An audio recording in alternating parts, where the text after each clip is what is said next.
স্বার্থ তত্ত্ব ও মহাপ্রভু। স্বার্থ তত্ত্ব ও মহাপ্রভু। স্বার্থ তত্ত্ব শব্দের লৌকিক অর্থ যা, পারিভাষিক অর্থ তাহা নয়। নৈয়ায়িক পণ্ডিতদের পরিভাষায় যুক্তি তর্ক দ্বারা অনুমিত বা স্থাপিত বস্তু হইল স্বার্থ শব্দের বাচ্য। যেমন ধূপ, ধূপ দর্শনে বর্ণির অনুমান হইল, এ স্থলে বর্ণি হইল স্বার্থ, ধূম হইল হেতু বা সাধন।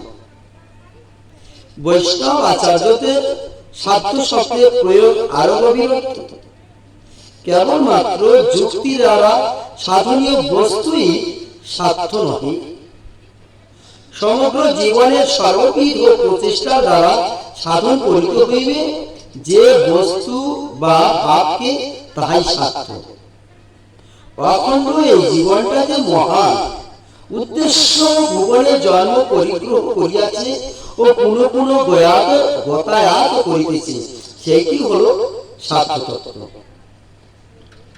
সংসারের সকলেই জ্ঞাতসারে কিংবা অজ্ঞাতসারে স্বার্থ বস্তুর দিকে ছুটিয়াছে, কারণ স্বার্থ তত্ত্বে পৌঁছিতে না পারা পর্যন্ত জীব আপন স্বরূপে বা স্বভাবে স্থিত হইতে পারে না।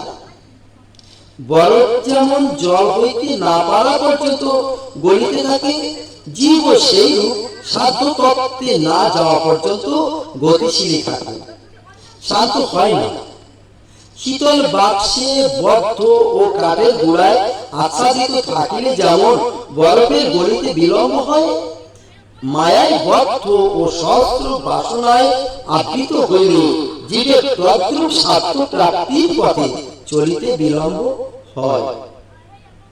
উক্ত আচ্ছাদন সরাইয়া তত্ত্ব তর স্থানে রাখলে যেমন তার বিগরণকে বাড়াইয়া তোলা যায়, তেমন অন্য বাসনা ঘুচাইয়া শ্রীকৃষ্ণানুরাগে তাপ দিলে জীবের অভিসারে বেগে তীব্রতা আদান করা যায়। যে উপায়ে সাধককে সাধ্যের দিকে দ্রুততর লইয়া যাওয়া যায়, তাহাই সাধন। ভক্তি প্রাপ্তির শ্রেষ্ঠ সাধন ও শ্রবণ কীর্তন সাধনের প্রধান অঙ্গ, একথা পূর্বে বলা হয়েছে। সাধন তত্ত্বের দীর্ঘ দর্শন হইয়াছে, এইবারে সাধ্য তত্ত্বের স্বরূপ নির্ণয় করা যাইতেছে। সাধ্য তত্ত্ব সম্বন্ধে ভিন্ন ভিন্ন আচার্যের ভিন্ন ভিন্ন অনুভব আছে। মহাপ্রভুর ধার্যটি আমাদের অনুসন্ধানের বিষয়। ইহা শ্রী চৈতন্য চরিতামৃত শ্রী গোলকের নানা স্থানে ছড়ানো হইয়াছে। সর্বাপেক্ষা অধিক সুশৃঙ্খল ভাবে ইহা সজ্জিত আছে ওই গ্রন্থের মধ্য লীলা অষ্টম পরিচ্ছেদে রায় রামানন্দ সংবাদে। উক্ত পরিচ্ছেদ লইয়া অবিলম্বে পরবর্তী আলোচনা চলবে। সাধ্য তত্ত্ব সম্বন্ধে মহাপ্রভুর ধার্যটি কি, তাহা হইতে হইবে, তাহা খুঁজিতে হইবে, আমাদিগকে আর খুঁজিতে হইবে না। মহাপ্রভু নিজেই খুঁজিয়া রায় রামানন্দের মুখ হইতে বাহির করিয়াছেন। শাস্ত্রে যেখানে দুইজনের মধ্যে আলোচনা, সেখানেই জ্যেষ্ঠ ব্যক্তি বক্তা, জ্যেষ্ঠ ব্যক্তি বক্তা, কনিষ্ঠ ব্যক্তি শ্রোতা। গুরু বলিবেন, শিষ্য শুনিবে। সুখ উপদেষ্টা, পরীক্ষিত উপদিষ্ট, শ্রীকৃষ্ণ দাতা, অর্জুন গ্রহীতা, ইহাই স্বাভাবিক। শ্রী রামানন্দ সংবাদে উক্ত স্বাভাবিক নীতি বৈপরীত্য দৃষ্ট হয়। এখানে কনিষ্ঠ ব্যক্তি বক্তা, জ্যেষ্ঠ ব্যক্তি জিজ্ঞাসু বা শ্রোতা। তাহলে ভক্ত বলিতেছে, ভগবান শুনিতেছেন, ভক্ত বলিতেছেন, ভগবান শুনিতেছে, ভক্ত বলিতেছেন, ভগবান শুনিতেছে। এই গীতার উল্টা পাল্টা, এই গীতার উল্টা পিঠ। কুরুক্ষেত্রের অন্তরের দিকে যিনি তৃষ্ণা মিটাইবেন তিনি তৃষ্ণাতুর, যিনি ভণ্ডারী তিনি ভিখারী, এ এক গভীর রহস্য। সাধন ভজন, সাধ্যের অভিমুখে প্রধাবন, সাধ্য প্রাপ্তি, এ সকল কার্য মূলত ভক্তেরই, ভগবানের নয়। প্রেম ভক্তি, প্রেম ভক্তি বস্তুটি ভক্তেরই সম্পদ। এজন্যই ভক্ত কৃপায় ভক্তি লাভ, এই মর্মে শাস্ত্রীয় সিদ্ধান্ত দৃষ্ট হয়। যার সম্পদ, যার অনুভবের সামগ্রী, আস্বাদনের বস্তু, তার মুখেই তো সেই কথা অধিকতর শ্রোত মনকিরাম। ভক্তিরসে ভক্তেরই অপরোক্ষ অনুভূতি, ভগবানের অনুভূতি মাত্র। মধু মাধুরী গুণগাথা মধুকর মুখে মধুরতর, যদিচ মধু আদি নিবাসী তত্ত্বকোষে। তাই কবিরাজ গোস্বামী অপর একটি দৃষ্টান্ত দিয়েছে। জল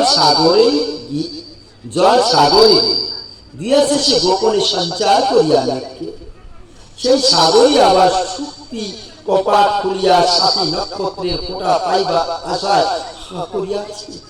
উহা পাইলে বাইলে সাগর স্পর্শার হইবে, দেওয়া বস্তু ফিরিয়া পাওয়া কিন্তু লোকনীয় সুদের সতী। গৌর বারিধি রায় রামানন্দ বারিককে ভক্তি সিদ্ধান্ত বাড়ি সঞ্চার করিয়া আবার শূন্য হৃদয়ে আজ্ঞা করিতেছেন। পাইয়া লাভবান হইবে এই লগে, জল কি দেয় জল পায় মুক্তা। গৌর কৃপা নিধি সঞ্চার করিয়াছেন, কৃপা গ্রহণ করিবেন ভক্তের আস্বাদিত ভক্তি রস সিদ্ধান্ত। দাতা শিরোমণি করপুর পাতিয়া রায় রামানন্দের কাছে ভিক্ষা চাইলে, পরশ্লোক করো সাধ্যে, পরশ্লোক সাধ্যে। প্রভু কেবলমাত্র রামানন্দের অনুভূতি শুনিতে চাহিলেন না, পরশ্লোক বলিয়া শাস্ত্রের সিদ্ধান্ত জানিতে চাইলেন। শাস্ত্রের বাণীর সঙ্গে নিজ অনুভবকে মিলাইয়া বলিতে বলিলেন, কেন বিশাল অনুভূতি ও আত্মবাক্য ইহার উপর আর প্রমাণ। যেমন জিজ্ঞাসার কৌশল তেমনি উত্তরের চাতুর্য। উত্তরদাতা প্রশ্ন পাইবার সঙ্গে সঙ্গে অন্তরে সবখানি কথা বলিয়া শেষ করেন না। পদ্ম যেমন ক্রমে ফোটে, বাহিরে পাপড়ি শক্ত, ক্রমে কোমলতর, কি জঙ্গলটি সম্পূর্ণ ফুটিয়া বাহির হইয়া পড়ে। রায় রামানন্দ মহাশয়ের উত্তর সেই রূপ ধীরে ধীরে আত্মবিকাশ করিয়াছে। বিকাশের ক্রমেতে শাস্ত্রে যে বিভিন্ন সাধ্য তত্ত্বের নির্দেশ আছে, তাহাদের মধ্যে একটা নিবিড় যোগাযোগ পর্যায়ে স্পষ্ট দিয়া উঠিয়াছে। এমন স্তর সমাবেশ ও বিন্যাস ভক্তি শাস্ত্রে আর কোথাও দৃষ্ট হয় না। প্রথমে রামানন্দ রায় স্বধর্ম আচরণকে সাধ্য বলে উল্লেখ করিলেন। বর্ণাশ্রম চারতা ইত্যাদি বিষ্ণু পুরাণের শ্লোক দ্বারা নিজ মত দৃঢ় করিলে বক্তার বক্তব্য এই যে, চারি বর্ণ চারি শ্রম নিমন্ত্রিত সমাজে যিনি যে ভূমিতে আছেন, তিনি যদি সেই ভূমির নির্দিষ্ট কর্তব্য যথাযথ পালন করে, তাহলে সমাজ শৃঙ্খলাও অক্ষুণ্ণ থাকে। সমাজের মধ্যে মানুষের জন্মগ্রহণের উদ্দেশ্য সফল হয়, ভগবানও প্রীত হন। ভগবত গীতাতে দেখা যায়, শ্রী ভগবান অর্জুনকে ক্ষত্রিয় চিত ও স্বধর্ম পালন করিতে পুনঃ পুনঃ নির্দেশ দিয়েছেন। স্বধর্মে নিধন শ্রেয় বলিয়া স্বধর্মের জয়গাথা গাহিয়াছে। বহু শতাব্দী পূর্বে এক সময় গ্রিক জাতি দার্শনিক চর্চার অতি উন্নত ভূমিতে আরোহণ করিয়াছিল। গ্রিক দার্শনিক শ্রেষ্ঠ প্লেটো রিপাবলিক গ্রন্থ বিশ্ববিখ্যাত। ওই গ্রন্থে ধর্ম কি ইহা লইয়া দীর্ঘ বিচার আছে। বহু গবেষণার পরে শেষে সিদ্ধান্ত হইয়াছে, সমাজের শৃঙ্খলা যা যে নির্দিষ্ট কর্ম, তাহার যথাযথ প্রতিপালন ধর্ম। বর্তমান সময় ধর্ম, বর্ণ ও আশ্রম ধর্ম নানা প্রকারে পূর্ণ হইয়া গিয়েছে। তথাপি রায় রামানন্দ রায়ের সিদ্ধান্তের তাৎপর্য এইভাবে গ্রহণ করা যায় যে, নানাবিধ ঘটনা ঘাত প্রতিঘাতে যে যেখানে গিয়া স্থিত হইয়াছে, সেইখানে তার কতিপয় নির্দিষ্ট কর্তব্য আছে। যে কর্তব্যগুলি সম্মুখে আসিয়া পড়িয়াছে, তা সুষ্ঠুভাবে সুনির্বাহ করাই তাহার লক্ষ্য করা উচিত। রায় রামানন্দের এই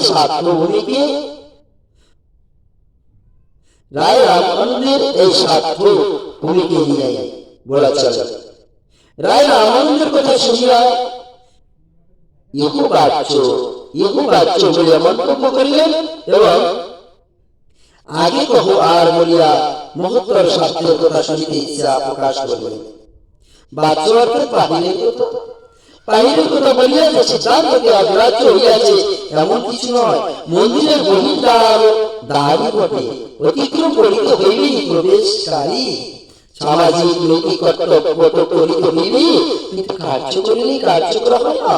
গহন কর্ম নগতি, কর্ম অকর্ম বিকর্ম বিচার বড়ই সুকঠিন। ফলাকাঙ্ক্ষা যদি কর্মের প্রেরক হয়, কর্মের উদ্দেশ্য যদি থাকে স্বাস্থ্য সিদ্ধি, তাহলে সে কর্ম যতই সুন্দর হোক প্রকৃত সুন্দর নয়। কর্তব্য পালনের মূলে ফলাকাঙ্ক্ষা ও কর্তৃত্বাভিমান থাকিতে পারে। সুতরাং যে ভূমিকায় দাঁড়াইলে কর্ম সুষ্ঠু হয়, তাহাই উন্নততর স্বার্থভূমি হইবে। পূর্বে প্লেটোর কথাও বলা হইয়াছে, তিনিও সাধর্ম পালনকে চরম তত্ত্ব বলেন নাই, বলিয়াছেন ইহার পর কিছু আছে, সেইটি যে কি তাহাই সুস্পষ্ট করেন নাই। প্রভুর অন্তরে বুঝিয়া রামরায় বলিলেন, কৃষ্ণে কর্মার্পণ স্বার্থসার। এই কথা বলিয়া গীতার যৎস্নাসি শ্লোকে প্রমাণ স্বরূপ উপস্থাপন করিলেন। তাৎপর্য হইলে এই যে, কর্ম করিয়া শ্রীকৃষ্ণ অর্পণ করিলে প্রকৃত কর্ম করা হয়। যে কর্মের ফলার্পণ ভগৎ চরণে হয়, তাই আত্মসুখার্থেই নিয়োজিত হইয়াছে। সে কর্ম ব্যর্থ কুকর্মের তুল্য। গীতাতে অর্জুনকে তাহাই